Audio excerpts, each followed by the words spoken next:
Assalamualaikum warahmatullahi wabarakatuh. Dinten sakmenika badhe mbahas bab tembang kinanti.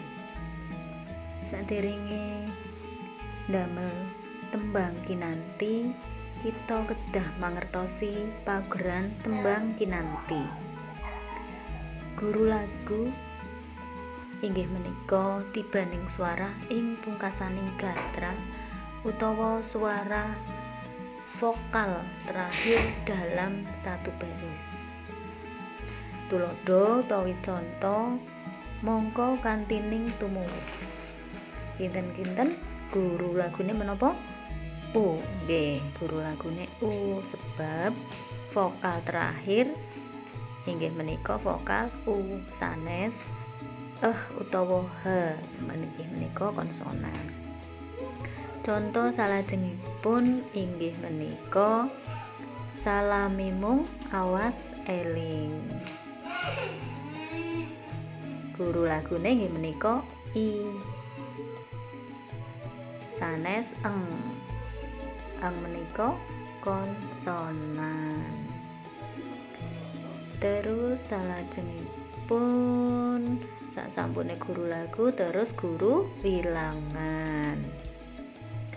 Guru wilangan inggih menika cacahing wanda saben sagatra utawa jumlah suku kata dalam satu baris. Contone utawa tuladane larik tembang mongko kantining tumuwuh. Guru wilangane pinten? 8. Kok 8? Cobi bareng-bareng. Mongko kantining tumuwuh. Nggih, pinter 8. Suku katane enten 8 suku kata. Salajengipun salami mung awas eling. Pinten? 8 ugi.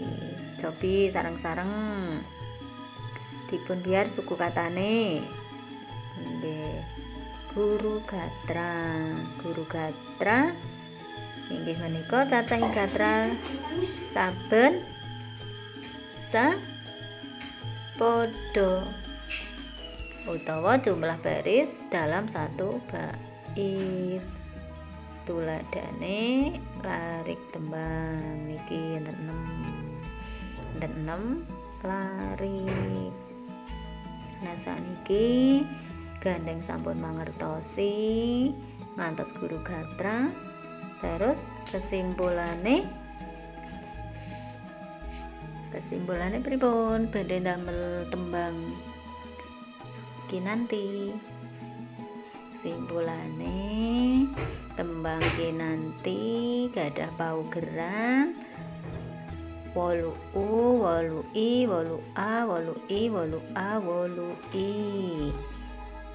Samangke cobi ndamel tembang kinanti ngagem bahasane piyambak-piyambak nganggo bahasane dhewek ananging ngagem pedoman utawa paugeran 8 suku kata sing mburine U, 8 suku kata mburine I lan sapanunggalane.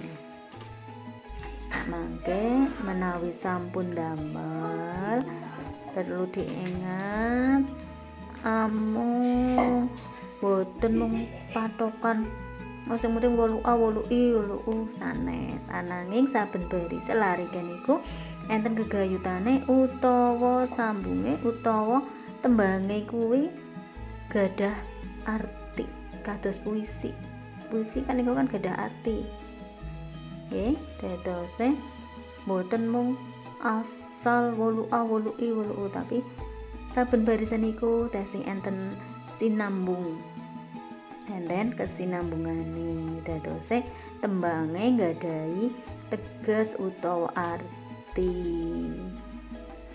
Pinten cekap semanten sampun paham sedanten kudu diakhiri matur nuwun.